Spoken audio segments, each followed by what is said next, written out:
Bible एक वर्ष में। नमस्कार, आप सबका बाइबल एक वर्ष में स्वागत है।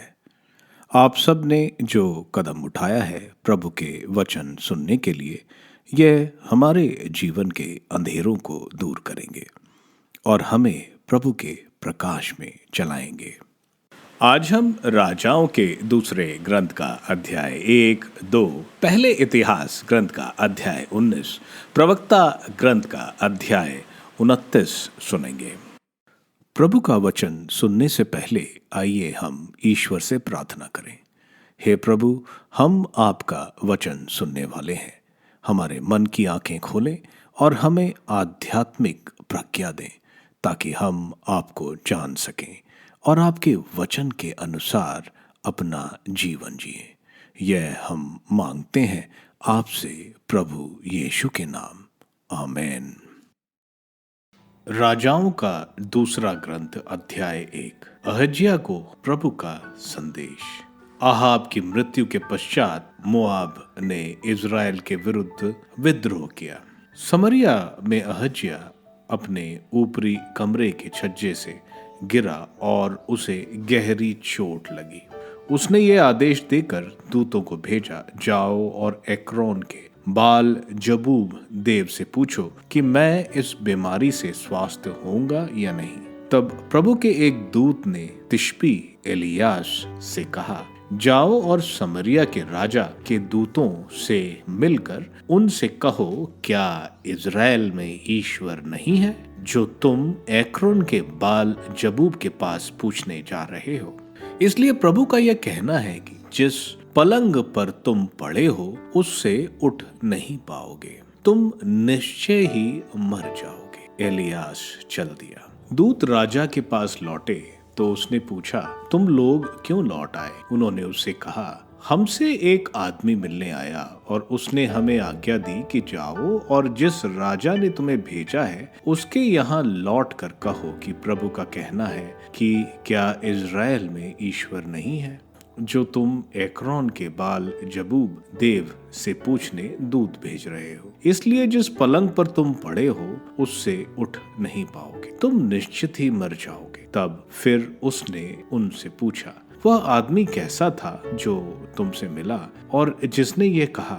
उन्होंने उसे उत्तर दिया, वह टाट का वस्त्र पहने था और उसकी कमर में चमड़े का कमरबंद कसा हुआ था। इस पर उसने कहा, वह तिशबी एलियास था, प्रभु द्वारा एलियास की रक्षा। तब उसने एक सेना नायक को उसके 50 सैनिकों के साथ एलियास के पास भेजा। सेना नायक एलियास के पास ऊपर आया जो किसी पहाड़ी की चोटी पर बैठा था और उसने एलियास से कहा, ईश्वर भक्त राजा ने आपको नीचे उतरने का आदेश दिया है। एलियास ने उन 50 सैनिकों के नायक को उत्तर दिया, यदि मैं ईश्वर भक्त हूँ तो आकाश से आग गिरे और तुम्हें अपने 50 सैनिकों सहित भस्म कर डाले। तब आकाश से आग गिरी और उसने उसे तथा उसके 50 सैनिकों को भस्म कर डाला। इसके बाद राजा ने एक दूसरे सेना नायक को उसके 50 सैनिकों सहित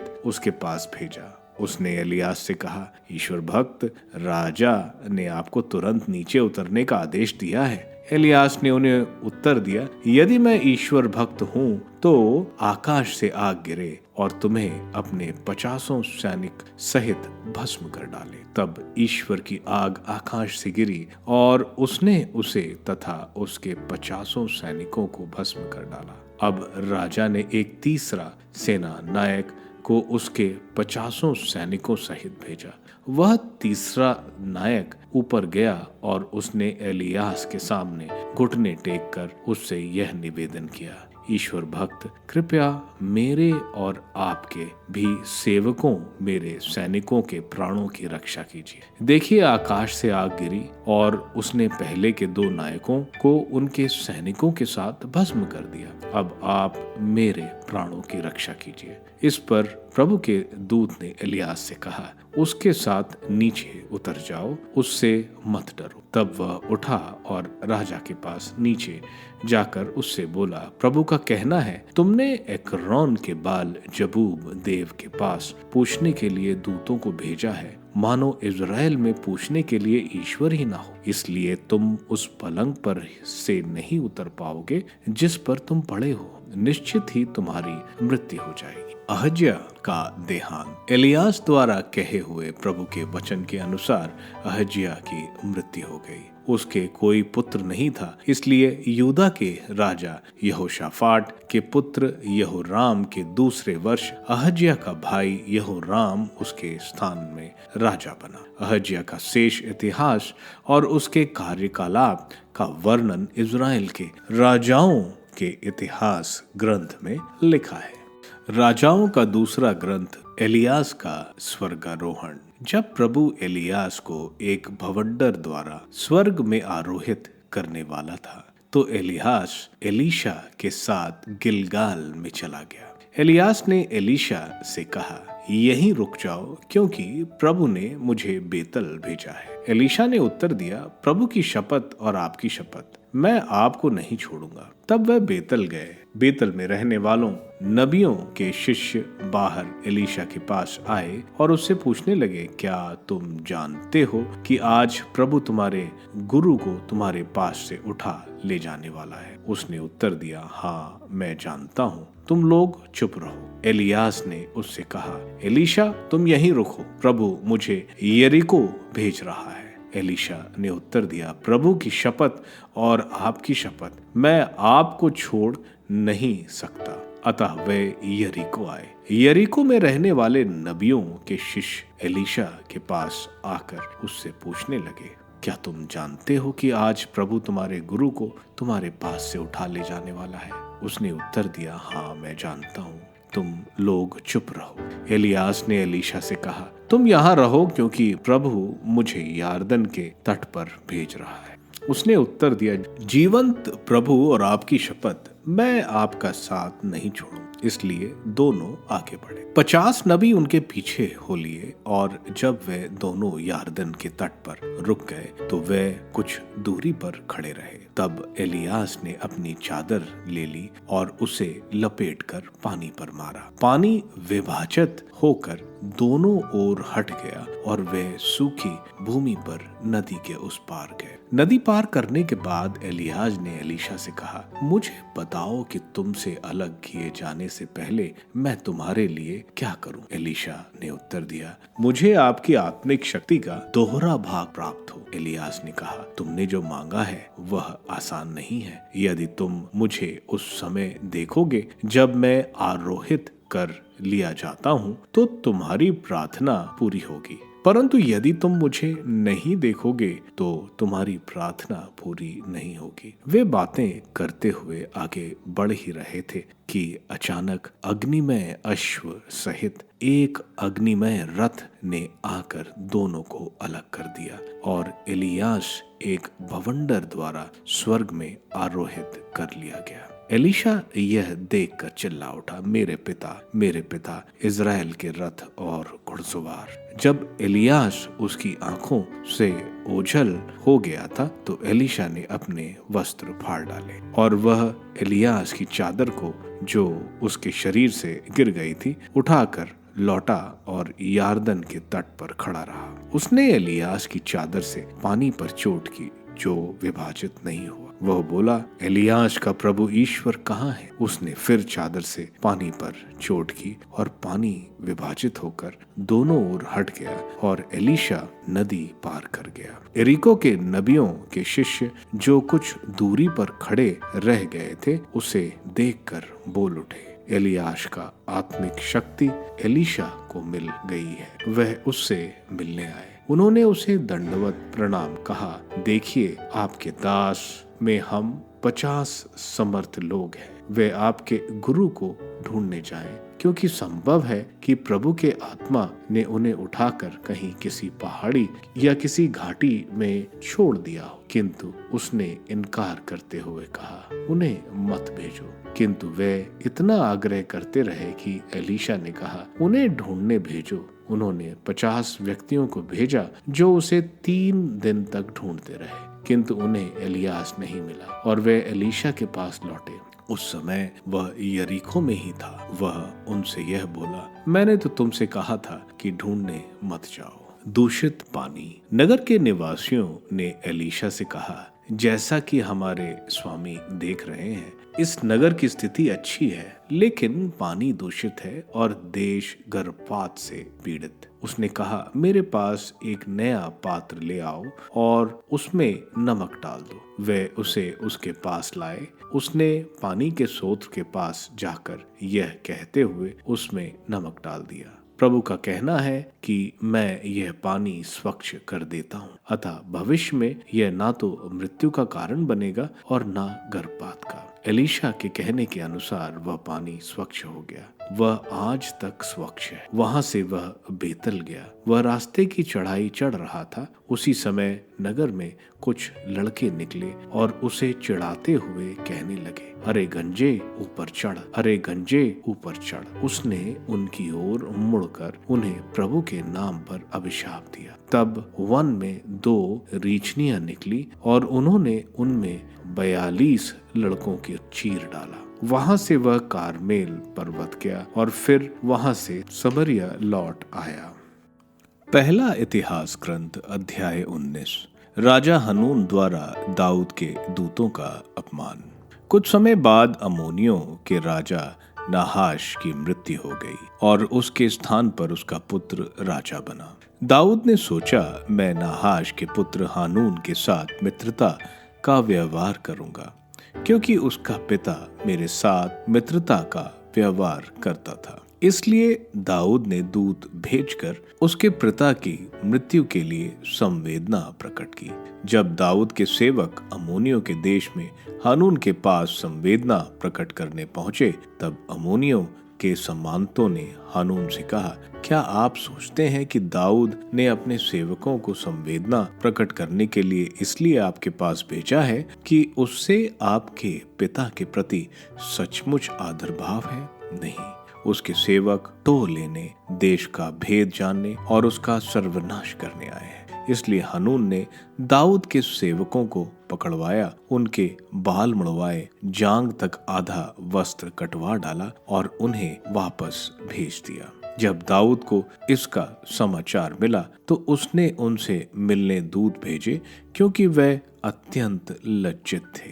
राजा ने उनसे कहलवाया, जब तक तुम लोगों की दाढ़ी फिर से पूरी ना बढ़े, तब तक यरीको में ही रुको, इसके बाद घर लौटो। अम्मोनियों से दाऊद का पहला युद्ध। जब अम्मोनियों को पता चला कि दाऊद को उनसे घृणा हो गई है, तो हानून और अम्मोनी 1000 मन चांदी भेजकर मेसोपोटामिया, माका और सेबा के अरामियों से रथ और घुड़सवार ले आए। उन्होंने 32,000 रथों के सिवा माका और उसकी सेना को किराए पर बुलाया। उन्होंने आकर मेदेबा के पास पड़ाव डाला। अम्मोनी भी अपने अपने नगर से निकलकर युद्ध करने आगे बढ़े। यह सुनकर दाऊद ने योआब की सारी सेना के साथ भेजा। अम्मोनी निकलकर नगर के फाटक के सामने पंक्तियों में खड़े हुए, जबकि आए हुए राजगढ़ खुले मैदान में अलग पड़ाव डाले थे। जब योआब ने देखा कि सामने और पीछे की ओर से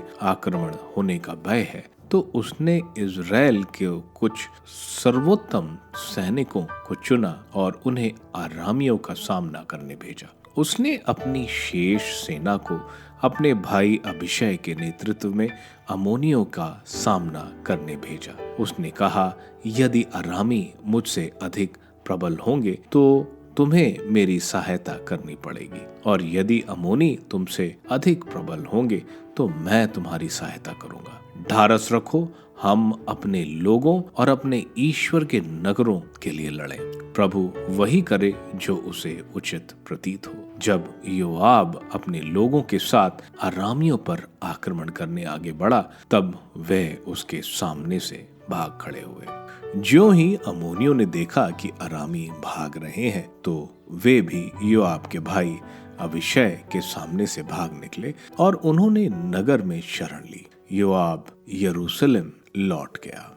अरामियों पर दाऊद की विजय। जब अरामियों ने देखा कि वे इजरायलियों से हार गए हैं, तो उन्होंने दूत द्वारा फरात नदी के उस पार रहने वाले अरामियों को बुलवाया। हदद एजेर का सेनापति शोबात उनका नेतृत्व करता था। जब दाऊद को इसका समाचार मिला, तो वह सब इजरायलियों को एकत्र कर और यारदन पार कर उनकी ओर आगे बढ़ा और उसने उनका सामना करने के लिए व्यूह रचना की। जब दाऊद ने अरामियों की सामना करने के लिए व्यूह रचना की, तो अरामियों ने उस पर आक्रमण किया, परंतु अरामियों को इजरायलियों के सामने से भागना पड़ा। दाऊद ने अरामियों के 7,000 रथियों और 40,000 पैदल सैनिकों को मार गिराया। उसने सेनापति शोबक का भी वध किया। जब हदद एजेर के सेवकों ने देखा कि वे इजरायलियों द्वारा पराजित हो गए हैं, तो वे दाऊद के साथ संधि कर उसके अधीन हो गए। इसके बाद अरामी फिर कभी अम्मोनियों की सहायता करने के लिए तैयार नहीं हुए। प्रवक्ता ग्रंथ अध्याय 29। जो अपने पड़ोसी को उधार देता वह दयालु है, जो उसकी सहायता करता वह आज्ञाओं का पालन करता है। पड़ोसी को जरूरत हो तो उसे उधार दो और समय पर अपने पड़ोसी के ऋण चुका दो। अपनी प्रतिज्ञा पूरी करो और पड़ोसी के प्रति ईमानदार रहो। इस प्रकार तुमको हर जरूरत में सहायता मिलेगी। अनेक लोग उधार का संयोग से मिला खजाना समझते हैं और जिन्होंने उनकी सहायता की है उन्हें कष्ट पहुंचाते हैं। ऐसे लोग उधार पाने से पहले देने वाले के हाथ चूमते और रुपए के कारण विनय से बात करते हैं, किंतु लौटाने के समय आने पर विलंब करते, बहाना बनाते और असमर्थता प्रकट करते हैं। यदि वे लौटाते हैं तो उधार देने वाला मुश्किल से आधा पाएगा और समझेगा कि मुझे संयोग से खजाना मिला है। यदि वह नहीं लौटाते तो देने वाला अपना पैसा खो देता और अकारण उन्हें शत्रु बना लेता है। वे उसकी निंदा तथा भर्त्सना करेंगे और सम्मान के बदले उसका अपमान करेंगे। कुछ लोग उधार नहीं देते, वे दुष्ट नहीं हैं, किंतु व्यर्थ धोखा खाने से डरते हैं। भिक्षा। फिर भी तुम दरिद्र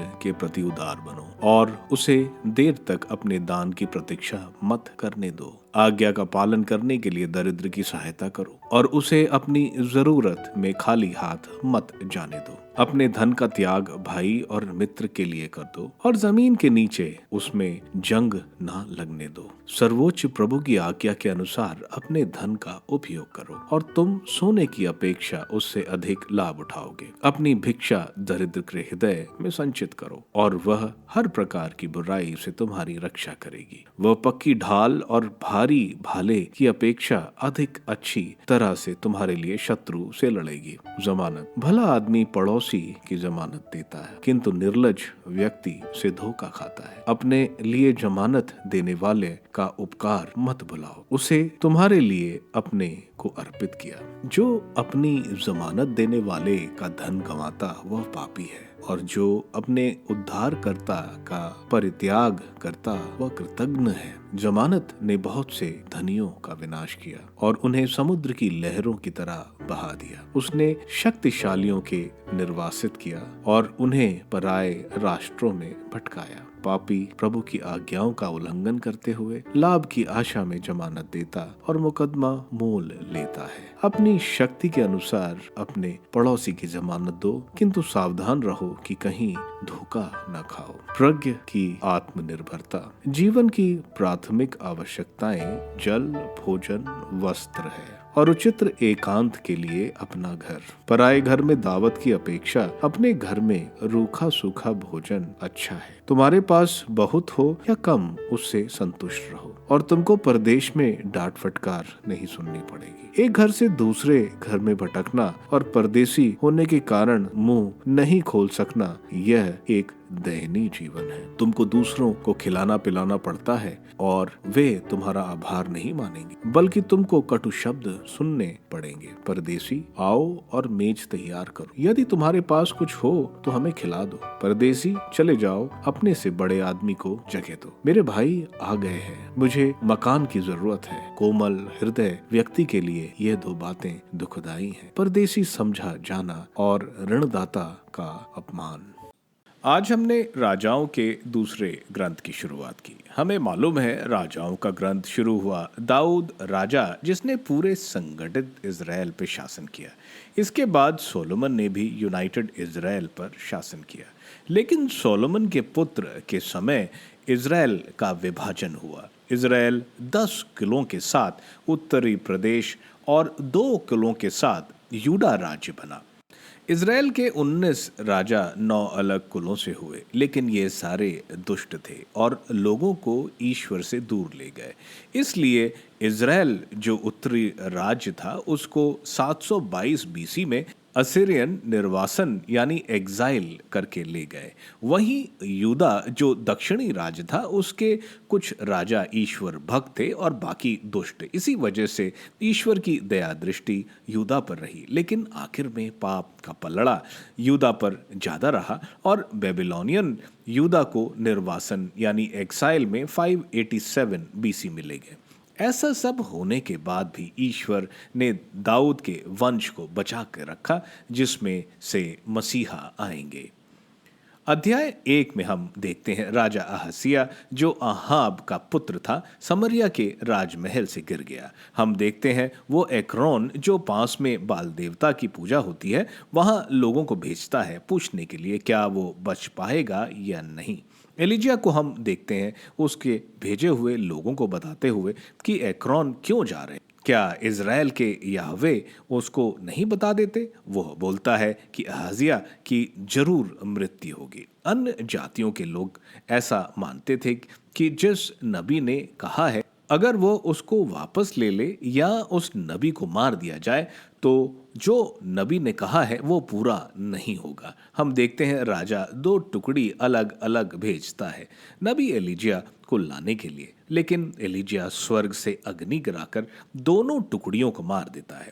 तीसरा कमांडर एलिजिया को दरखास्त करता है और ईश्वर के कहने पर एलिजिया अहाजिया के पास जाता है और जैसा नबी एलिजिया ने बोला था अहाजिया की मृत्यु होती है और चूंकि उसका कोई पुत्र नहीं होता उसका छोटा भाई यहोराम इज़राइल का राजा बनता है। दूसरे अध्याय में हम देखते हैं एलिजिया का समय पूरा हो रहा है और ईश्वर उसको लेकर जाने वाले हैं। वो एलीशा को जाते वक्त साथ नहीं रखना चाहता है, इसलिए वो एलीशा को रुकने को बोलता है। एलीशा नहीं मानता है। हम देखते हैं एलिजिया गिलगैल से बेतल और जेरिको से यॉर्दन नदी पर जाता है। वह अपने अंगोछे से यॉर्दन नदी पर मारता है और यॉर्दन नदी 2 हिस्सों में हो जाती है। दोनों यार्दन पार करते हैं। एलिजिया के पूछे जाने पर एलीशा एलिजा को उसकी मिनिस्ट्री का उत्तराधिकारी बनाने को बोलता है। देवी गिफ्ट यानी स्पिरिचुअल गिफ्ट मनुष्य से नहीं ईश्वर से ही मिलते हैं। इसलिए एलिजा बोलता है कि अगर वो जब अग्नि के रक्त पर ले जाता हुआ उसको देख ले तो उसकी स्पिरिचुअल गिफ्ट एलीशा पर आ जाएगी, क्योंकि अग्नि रथ को देखने वाले के पास स्पिरिचुअल गिफ्ट होना जरूरी है। एलीशा देख लेता है एलीजा को जाते हुए और वो एलीजा का अंगूछा उठाकर यार्दन पर मारता है और यार्दन 2 हिस्से में फट जाती है। यह चमत्कार देखकर बाकी नबी और लोग भी एलीशा को एलीजा का उत्तराधिकारी मानते हैं। एलीशा नबी हम देखते हैं एलीजा से ज्यादा चमत्कार करते देखेंगे। आगे हम देखते हैं यरीको में दूषित पानी और गर्भपात का निवारण एलीशा नबी करते हैं और जब वो बेथल जाते हैं वहां कुछ गुंडे उनको चिढ़ाते हैं और हानि पहुंचाना चाहते थे। हम देखते हैं कि नबी के कहने पर 2 भालू आकर इन गुंडों को मार देते हैं। यह 2 चमत्कार हम एलीशा द्वारा देखते हैं। पहले इतिहास ग्रंथ के अध्याय 19 में हम एमोनाइट्स और आर्मेनियन से दाऊद का युद्ध देखते हैं। दाऊद के साथ एमोनाइट्स के राजा की दोस्ती थी। उसकी मृत्यु के बाद दाऊद कुछ लोग उसके पुत्र को सांत्वना देने के लिए भेजता है, जिसके एमोनाइट्स बहुत बेइज्जती करते हैं। दाऊद की सेना में योआश जो मिलिट्री कमांडर था उसके साथ और इजराइल के महारथी इस युद्ध में जाते हैं। दाऊद इस युद्ध में नहीं जाता। एमोनाइट्स इजराइल से लड़ने के लिए आर्मेनियन भाड़े के सैनिक लाते हैं। हम देखते हैं योआब दोनों तरफ यानी सामने और पीछे दोनों तरफ से दुश्मन आते हैं। योआब आर्मेनियन भाड़े के सैनिकों से युद्ध करता है। अबीशाई योआब का भाई एमोनाइट्स के साथ। योआब आर्मेनियन के भाड़े के सैनिकों को बुरी तरह हराता है। यह देखकर एमोनाइट्स भी भाग जाते हैं। इसके बाद आर्मेनियन सेना हेलैम जो यार्दन के पार है वहां इकट्ठी होती है सीरियन जनरल शोबाज के नेतृत्व में। दाऊद की सेना इन आर्मेनियन को बुरी तरह हराते हैं और आर्मेनियन इजराइल के अधीन हो जाते हैं। प्रवक्ता ग्रंथ के अध्याय 29 में हम देखते हैं बेनसेरा हमें पैसे के बारे में बताया जा रहा है कि गरीब की मदद करो, वो हमें सब बुराई से बचाया जाएगा। बेनसेरा हमें और भी जीवन की महत्वपूर्ण बातें बता रहे हैं जो हम रोजमर्रा के जीवन में देखते हैं। आप सबको धन्यवाद ईश्वर के वचन सुनने के लिए। मैं आपसे विनती करता हूं कि आप बाइबल एक वर्ष में को दूसरों के साथ शेयर करें, क्योंकि प्रभु का वचन स्वयं प्रभु यीशु है। प्रभु को दूसरों को देने वालों को प्रभु की आशीष जरूर मिलेगी। मैं आप सबका बड़ी बेसब्री से कल इंतजार करूंगा। धन्यवाद।